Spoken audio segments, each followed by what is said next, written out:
Good morning and thank you for joining us on this Sunday, July 5th. I'm Kristen Edwards. I hope everyone out there had a beautiful Independence Day yesterday. I know I was able to get out there and enjoy the sun. The weather was amazing, Seth, wasn't it? Amazing. It's hot. It was hot. certainly, Yes, it was hot too. Certainly a summer feeling out there, but no, it was beautiful. We didn't have much for cloud coverage, at least at first. By the afternoon, sure, we had some building cumulus. An isolated shower wasn't out of the question, but really it was just the heat and the humidity, feeling like it should, actually feeling a little bit more like the end of July or even August versus what we typically see this time of the year. Regardless, though, I mean, it's a summer pattern and it will continue and really all the way throughout the day tomorrow and then going really through the week upcoming. It's going to be a lot of the same, not much change day to day because of this high pressure pattern that we find ourselves in. So the upper 60s starting out the day. We have just dropped down from the low 70s. In fact, we started the day at 72. But we'll take it down to about 68 again before we start to really build that temperature up. Dew point temperature down just a little bit compared to this time yesterday, but that will change again, especially as we go further into the afternoon. So mid 60s, upper 60s, maybe a few low 70s still out there like Jackson at 71 degrees. Visibility, mainly the river valleys that are dealing with a little bit of fog out there or some low-lying cloud coverage, especially in our southern periphery. The closer you are to the low pressure, the better your chances are for cloud coverage and also for rain today. So we will talk about our rain chances throughout the next few days, but also what's to come and when we finally cool down.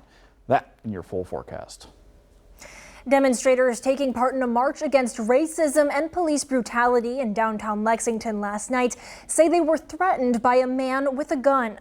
Protester Garland Watkins says the group was marching down Main Street when a man pulled up in a pickup truck. Watkins says he asked the driver to take a different route when he says the man raised a rifle and pointed it at him.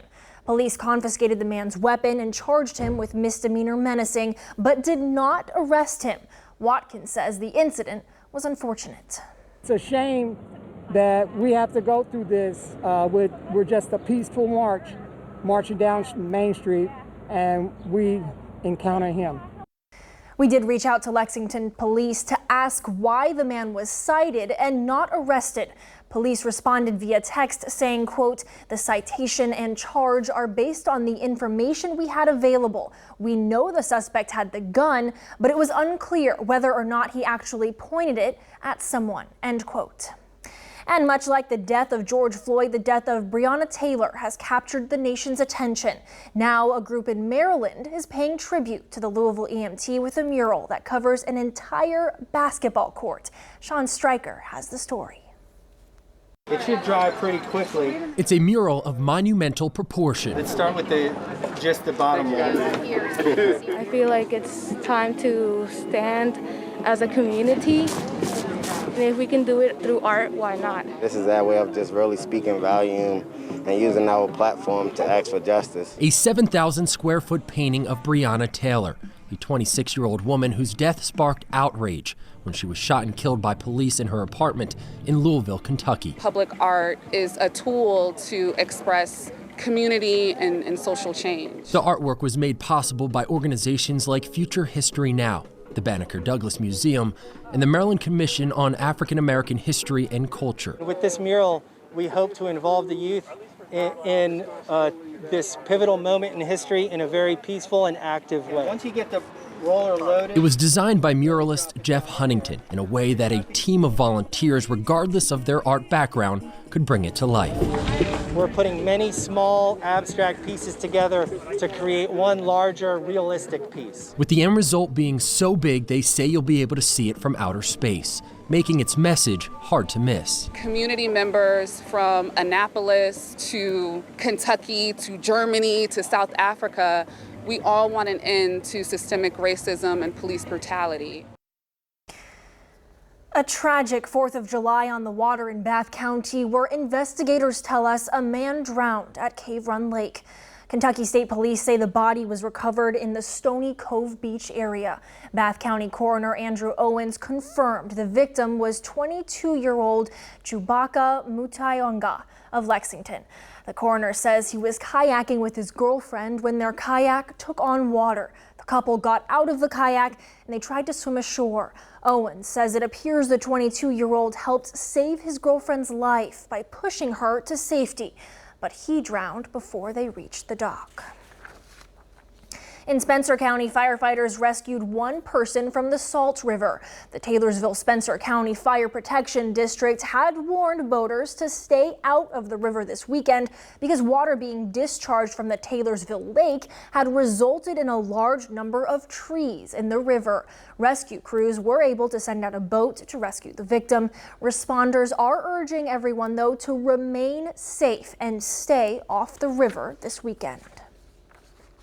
We've learned the name of the woman who was killed in a crash in Lexington on Friday. The coroner says 38-year-old Michelle Beckett died at UK Hospital.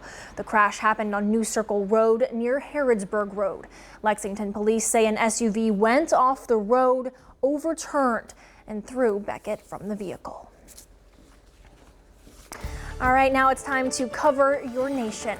For most Americans, summer vacation is on hold, or at least dialed a little bit back, as the coronavirus delivers a serious blow to the country's resort destinations. It's not just small businesses, but communities that rely on tourism dollars that are taking a hit. Kevin Tibble shows us how two Midwest cities are trying to lure visitors back. For more than a century, the stunning beauty of Mackinac Island, Michigan, has been a draw for tourists from all over the world. I've been here probably 100 times. So when COVID hit the U.S., we've only been open a week.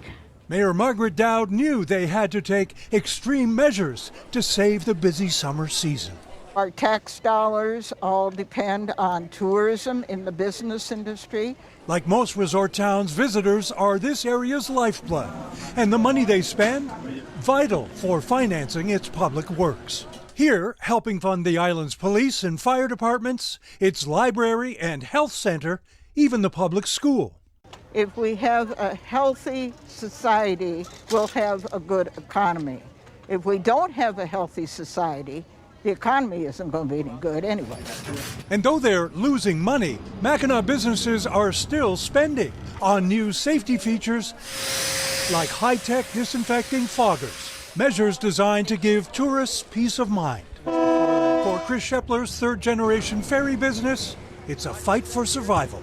I just think about us doing everything right, and my fear is failure. Even the age-old horse and carriage trade has had a facelift. Face masks required, partitions between the seats. Also adding safety measures, the legendary Grand Hotel. We've clustered the seats in a way that they're 6 feet separated. Our main dining room capacity went from 850 to a little over 400. Rule for the state is half capacity for restaurants. For Mackinac and other vacation venues, the reduction in revenue lasting long after summer's over. At the Wisconsin Dells, the water park capital of the world, half the number of tourists at some attraction is already impacting the community. Fewer tax dollars there mean resources like new police cars, a storm shelter generator, and public pool equipment are now on hold. This holiday weekend in resort towns nationwide, they're depending on good weather and good luck, hoping for the chance to celebrate another season. Kevin Tibbles, NBC News, Mackinac Island, Michigan. A police officer was killed in Toledo, Ohio yesterday. Officials say Officer Anthony Dia was shot and killed while responding to a disturbance in a Home Depot parking lot around 12:30 Saturday morning. The suspect, who was intoxicated, fled into a wooded area and later killed himself, officials said. This is the first time a Toledo police officer has been killed in the line of duty since 2007. Police say Dia is survived by his wife and a 2-year-old child.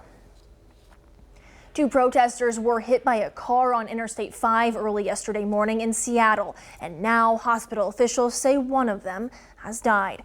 A spokesperson for the Harborview Medical Center says it happened after it happened. 24-year-old Summer Taylor was taken to the hospital in critical condition. She died last night. Hospital officials say 32-year-old Diaz Love was also hit. She's still in serious condition in intensive care. The driver, a 27-year-old male, was taken into custody. The Washington State Patrol say he's facing multiple felony charges. Protesters took to the streets in Washington, D.C. for the 6th straight weekend following the death of George Floyd in Minneapolis. They protested against police brutality and racial injustice. Many are camped out in Black Lives Matter Plaza near the White House, where police took down tents last weekend. Organizers say they want to see cities defund police departments across the nation, and they want laws passed making it illegal for police to use pepper spray and tear gas on peaceful protesters. Well, the Columbus Zoo and Aquarium has been busy dealing with a baby boom. The zoo welcomed a Maasai giraffe calf, 2 sea lion pups, 2 red panda cubs, and a baby siamang. These animals are contributing to the future of their species that are facing challenges to their survival. The zoo reopened last month. It can now show off its newest inhabitants to guests. Now, I'm not quite sure what that siamang is, but they all look cute. So I'm sure it's cute and cuddly and all adorable. I know is something's in the water over Something there. on the water. Yeah. So everybody's like having babies. Cute to look But at. they're all cute, you know, so Yeah. there's that. And it's always good to celebrate new life. Absolutely. So, there you go. All right, for us here, we are going to be celebrating summer again today and really for an entire week. So get ready for the heat and the humidity. We'll talk about that coming up in your full forecast.